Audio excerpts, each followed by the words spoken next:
good morning mga kagandang buhay. Dito po ako ngayon sa pahingahan ng ating mga baka dito po sa Katiklan.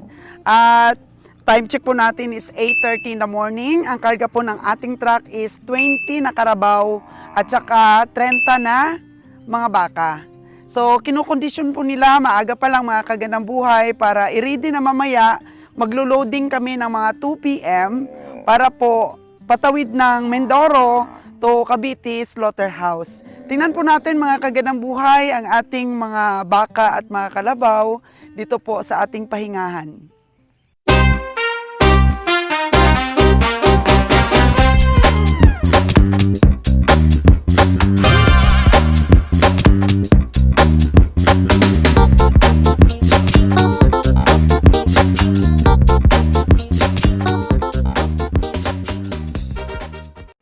Kasama po mga kagandang buhay sa pagkondisyon natin sa ating mga baka, ang pagkondisyon din po ng ating driver sa ating truck kasi po na-delay ang biyahe nila.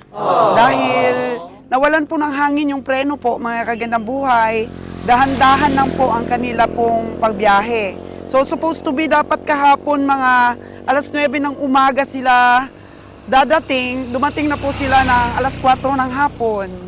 Kaya buti, nakarating pa po ng buhay lahat ang ating mga hayop at safe ang biyahe po natin. Kaya dito po sa aming negosyo, talagang matinding sakripisyo po mga kagandang buhay at syempre ganito, tuwang-tuwa na tayo, dito na sila sa ating pahingahan at safe silang lahat. Kasi isang beses lang po mangyari sa atin yung ganon, napakahirap na po yung i-recover. Ang importante po, lagi pong kondisyon ng ating driver at lagi pong kondisyon ng ating sasakyan. Napakahirap po ng biyahe dahil napakahaba po ito. Kaya halika kayo at atin pong silayan ang pagpapakain nila at pagkukondisyon ng ating mga hayop para ready na naman para tumawid po sa mahabang patutunguhan. Diba? Karne at kakainin silang lahat ng mga tao, mga kagandang buhay. So, welcome! Dito po, kasama natin si Michael, ang ating mga cowboys today.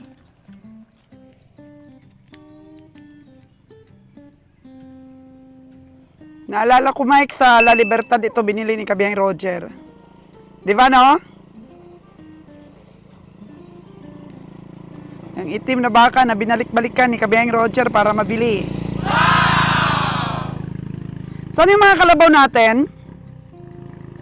So, bisitahin natin mga kagandang buhay ang ating mga kalabaw. Ayan po ang ating mga kalabaw, mga kagandang buhay. At dito po sa area na to, marami po tayong nagawa ng mga vlogs dito about sa ating kalabaw journey.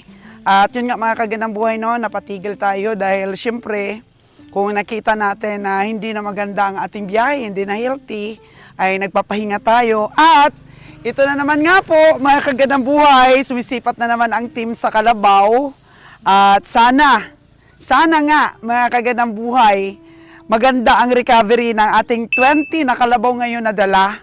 Kaya antabayanan nyo po ang recovery nito mga kagandang buhay. Dito po magbe-base kung ipagpatuloy namin. Halimbawa po yung taga-katay din namin, kung maganda din ba ang presyo na ibibigay niya sa atin or maganda din ba ang kalakaran niya? Kasi dyan po nakasalalay ang pagpatuloy natin sa isang negosyo. Kung talagang angkop at makakasurvive po kung pagpatuloy natin ito. Kaya antabayanan po ito, bagong kabanata, bagong journey po ulit ng ating pagkakalabaw. Yan po ang ating mga cowboy, sumakay po sa ating Hilux. At mangungumpay siguro to. Mangumpay kayo? O, dito lang ako. Dito lang ako. O, diba? Sino maiiwan dito?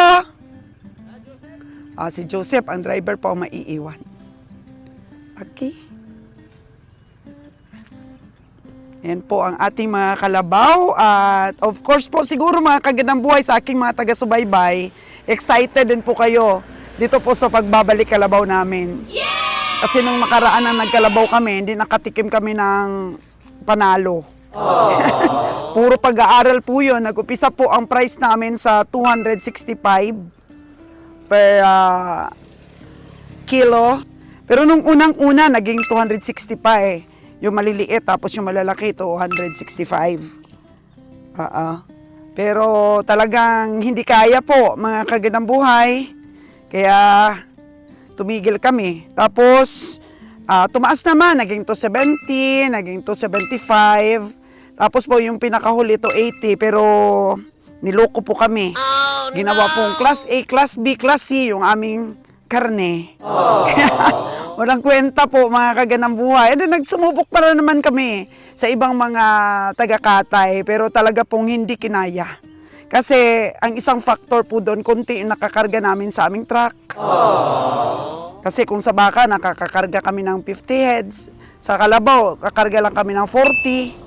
Tapos di pa matamaan, mga kagandang buhay, dahil nga masyado pong mapusok sa pamimili si Kabeng Roger. Puro pag-aaral. O di, pagka natalo siya dun sa pinamili niya, try again. Puro try again po ang nangyari po sa amin dito sa aming pagkakalabaw.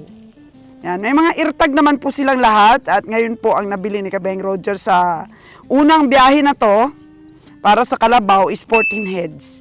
Actually po, mga kagandang buhay, ang katayan po dun sa Cavite, isang destination lang sila ng baka. So isang ano pa rin, isang kural pa rin doon, mga kagandang buhay. Pero itong taga-Katay namin, yung malakas daw talaga niyang Katay is Pasay. Ayan, doon sila nagpapakatay, marami siyang suki doon. Tingnan natin, mga kagandang buhay, kung magkaigihan itong unang trip natin na to. So ang price range po ng nabili ni Kabeng Roger, sa Libertad, nakabili siya ng dalawa. 56,600 saka 43,400. Dalawa yon. Tapos, nakabili din siya sa Kanlaon. 165,000 for 3. Tatlo na yon, 165,000. Oo. Ang Kalabaw, mga kagandang buhay, is may advantage din naman. Yung disadvantage po sa Kalabaw, konti po yung ating maikarga sa truck. Unlike po sa baka na medyo makakakarga tayo ng 50 plus. Pero ano naman po ang advantage?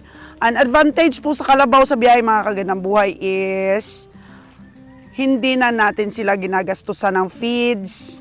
Kasi ganito na lang po, mga kagandang buhay, yung pinapakain na lang po natin ng damo. Yan, hindi na natin sila pinifeeds, hindi na rin po natin sila tinitingal. Diba? So, medyo ayahay po yung mga cowboy natin sa biyahe. Ayan, hindi naman sila masyadong pagod kung Kalabaw po ang kanilang binabiyahe. At advantage din po sa biyahe, mga kagandang buhay, ng Kalabaw is hindi sila mahirap paakyatin.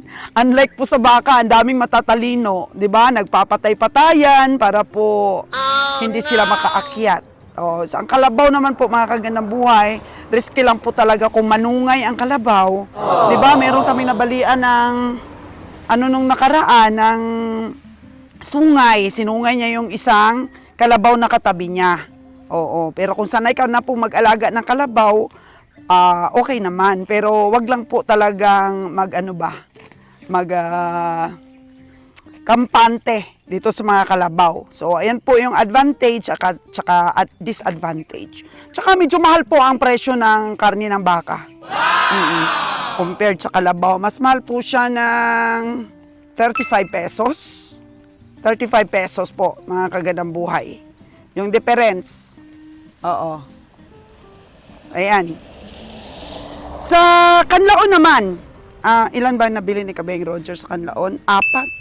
4 po yung nabili ni Kabeng Roger. Sobre nakit na lang po yun. Yun nga po, wag kampante po, mga kagandang buhay. Nabol kagad ako ng Kalabaw. Dito po sa sulok na to. At ang gusto po ng Kalabaw, malamig na area, mga kagandang buhay. Hindi din sila disadvantage, mahina sila sa biyahe. Kaya nilalagay namin sila sa first decker. Kaya maganda talaga yung combination po, Kalabaw tsaka baka. Doon ang baka sa taas. Ang Kanlaon naman, nakabili ng 4 si Kabeng Roger, nasa 48,000, 47,200, 48,200, and 46,400. Ayan po, mga kagandang buhay. So, ano ko yan?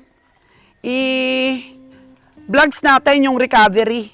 Yung yung kanya pong resulta sa Katay po vlogs natin yan, mga kagandang buhay. So wala lang po akong kasama dahil nakita ka ninyo, nagkumpay po ang ating mga cowboys para po may maipakain sa mga baka natin. So walang titingin sa irtag para po maisa-isa natin na ma-reveal ang kanilang mga prize. Ganito na lang. So ayan ang nabili ni Kabayang Roger po, mga kagandang buhay.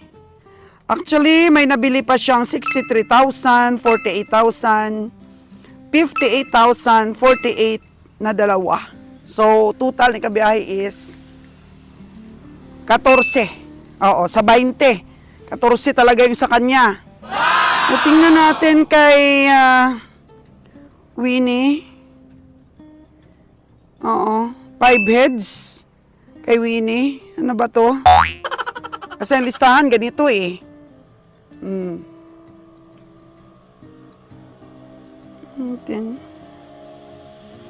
Kalabaw 10 heads. O, siguro yung iba dito hindi po dinala dahil nasa 20 lang naman ang kinarga sa kalabaw. So naiwan pa doon ng iba. Pero si Winnie may nabili din po na 54,000, dalawa, 65,000, isang 44,000 at isang 42. Si Nalo naman po may nabili, naiwan siguro tong iba. Mga kagandang buhay. Ang kay Nalo naman sa nabilog is 64,000 and 35,000 and 45,000. Sa Bantulinaw, 49,650. Sa Kanlaon, dalawa, 52,800 and 40,000. Sa Nabilog, ulit, may nabili na 40,100 and 39,100. 46,600 and Bantulinaw, 32,850. Ayan po ang mga nabili nila. So, siyempre 20 lang nga. Hindi ko alam kung saan ang nakarga nito sa 20. So, ayan mga kalabaw natin. Diyan, nagpapahinga sila.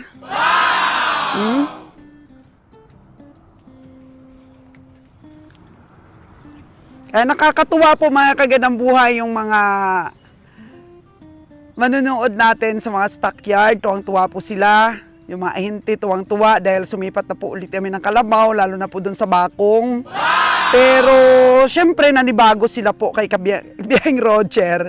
Dahil, dati po kasi, no, kung i-review ninyo yung mga vlogs namin sa pamimili ni Kabiyahing Roger, halimbawa, binigyan siya ng ahente ng presyo. Kunting-kunti lang talaga yung tinatawad ni Kabiyahe, kaya yung mga ahente natin tuwang-tuwa, parang nagpipiesta sila. Diba? Yung nag-uumpukan sila dun kay Kabiyahing Roger. Oo, tapos pagpakatay namin, ayun, puro sablay po, mga kagandang buhay. Minsan din nagkakamali sa pagbayad. Pero ngayon, nanibago sila kay Kabiyahing Roger. Kasi sinisipat na mabuti ni Kabiyahe, tinitingnan na mabuti, nakailang oras na sa stockyard, libot-libot. Oo, dati, hinaharvest na niya yan. Oo, ang bilis niyang mamili. Sige, tali na yan. Sige, tali na yan. Ba, ganun ba? Mga tig 2,000 lang talaga yung tinatawad niya. Naku, ang dami pong nakapundar. Doon po sa mga ilang taon din namin, na magdadalawang taon po na pamimili namin ni Kabiyahing Roger. Kasi hindi pa marunong mag-estimate. So, bigyan siya ng presyo. Ay, nako, 2,000 lang. O 3,000 o 1,000 ang nababawas. Pero ngayon po, may tingin na talaga. Yung mga paglulugi na yon, nagbunga na po talaga. Kasi, syempre, may tingin na si Kabiyahing Roger. Oo. Alam nyo ba bakit nasasabi ko yon? Katatapos lamang po ng katay nila, ngayon po ng isang truck. Ang recovery po nila ay, dati ay naka 5,600, 5,000, 5,500. Ngayon po, medyo tumama. Naging 6,500 po. Yung recovery. So, tingnan ko ang listahan kasi kung sino ang mas maraming nabili, kung si Winnie ba o si Nalon or si Kabiyahing Roger, kung magkano yung recovery ng bawat isa. Basta ang sabi ko po, mula nung namili nga kami ng mga hayop, kahit minsan hindi man nakapag-abono yan ng mga lugi sila, Kabiyahing Winnie, Kabiyahing Nalon, diyan sila nakapag-abono ay nagsusumikap nga na kumita naman. Eh, papaabunuhin mo pa. So ngayon, nag-iba na po yung aming patakaran dahil napatunayan naman na po namin na kahit sa hirap po ay nandyan sila. Ngayon, 6'5" po yung naging recovery. Dapat po yung hinihits natin sana mas mataas pa doon, pero okay na rin yun. Hindi po masisiro yung ating mga taga-sipat. Mabubuhay po yung pamilya nila. Ayan po yung good news nyon, mga kagandang buhay. Good news na po yan, mga kagandang buhay, yung medyo tumaas-taas yung recovery nila. So, dito po sa Kalabaw, antabayanan nyo, mga kagandang buhay, ha? Kasi, siyempre, kung manalo kami dito, babalik kami sa Kabangkalan, babalik kami sa Sagay, ganyan. Ano pa ba yung mga iba't ibang mastakyard na hindi na namin binalikan na maraming kalabaw. Pero siyempre po, mga kagandang buhay, ang mangyari nito, baka maglikramo rin yung aming tagakatay ng baka dahil kumunti na yung baka na karga ng truck bawat biyahe. Ang gawin na lang po namin, pwede na lang kung mag-success talaga itong kalabaw, bilisan na lang. Bilisan na lang po ang biyahe para kahit 30 lang po yung baka, nabawasan ng 20, may parating na naman yun. Aba, kung magkagayon lalakas ang biyahe natin, mga kagandang buhay. At saka sabi ko nga kay Kabiyeng Roger, dahil po sa epekto siguro ng lagi nating pagsama, lagi nating pag-cover sa mga pamimili nila, kung talagang didibdibin ko, mga kagandang buhay, ay talagang pwede na po akong mamili. Nakakatulong rin po ako sa biyahe ni Kabiyeng Roger.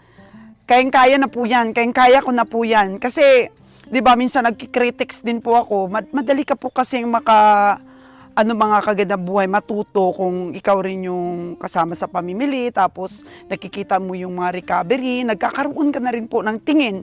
Lalo na po talaga kung didibdibin ko na, bibili na talaga po ako, mga kagandang buhay, tapos pag-aralan ko rin at tututukan, di ba? Kasi, marami na po akong napatunayan na galing dito po sa mga negosyo namin, di ba? Kasi nakikita naman ninyo yung ibang vlogs namin, halos ako naman po lahat ang nagmamanage ng mga tindahan namin. So, ito pong paghahayop, talagang siguro, takot rin po siguro akong magsipat, di ba po, mga kagandang buhay. Takot rin po siguro, pero kung wala na talaga, kung halimbawa sumurrender na talaga yung iba, sabi ko nga sa anak ko si John Bray, kami na yung magiging ka-teammates ni Kabiyeng Roger kasi ayaw niya po talagang tigilan ito. Kaya ang ginagawa ko lang po talaga yung inaako ko na lang po na consolation na po ito sa life ko na yung ibang mga negosyante nasa store lang sila. Nasa mga tindahan lang sila. Pero ako po, laging lagalag. Tapos isa pa pong opportunity, itong vlogging ko na minamahal po ninyo. Thank you so much, mga kagandang buhay. Kasi marami tayong natututunan talaga. At gustong-gusto ko po talagang mag-mentor. Kahit sabihin pa nila, uy, napakadaldal naman ang babaeng ito. Yung iba pa nga nagsasabi, hala, nagbana na yata yung mga ilong nyo sa mga pinamili nyong mga hayop. Yung iba, no? Pero natutuwa po ako sa mga comments ninyo. Kahit po, ganito lang po yung mga ilong namin. Sarap po ang ilong namin. Ay, Pilipinong-Pilipino po kami. Bakit? Ano ba ang maging isang Pilipino? Di ba? Sarat ang ilong. Ikaw, Pilipino ka ba? Matangos ang ilong mo. Proud to be Pinoy, mga kagandang buhay, pango ang ilong, di ba? Hindi naman siya nasusukat actually yung pagkatao ng isang tao dahil sa physical niyang itsura po, mga kagandang buhay. Kaya thank you so much po sa mga naka-appreciate ng ating mga vlogging. Naku, tuwang-tuwa po ako, na-miss ninyo kami ha. Yung team po, na-miss nyo ha. Salamat po, mga kagandang buhay. Kaya dito po sa pagkakalabaw namin, matututo kayo ulit dahil ayan, yung mga price range po, pagka nakatay ito, siyempre may mga eartag naman yan, bo-broadcast ko po, mga kagandang buhay, na yung overall recovery. Oo. Kasi sabi ng iba, madam ha, mag-ingat ka, wag mo nang i-broadcast yan isa-isa. Kasi yung mga nanonood sa'yo, mga ahente, mamaya mahalan kayo. Ay, mga kagandang buhay, wag kayong mag-alala, kasi ngayon natuto na kami. Kahit i-broadcast pa po natin yan, wala po sa katawan ng kalabaw ang inyong mga presyo, di pa rin po namin bilhin.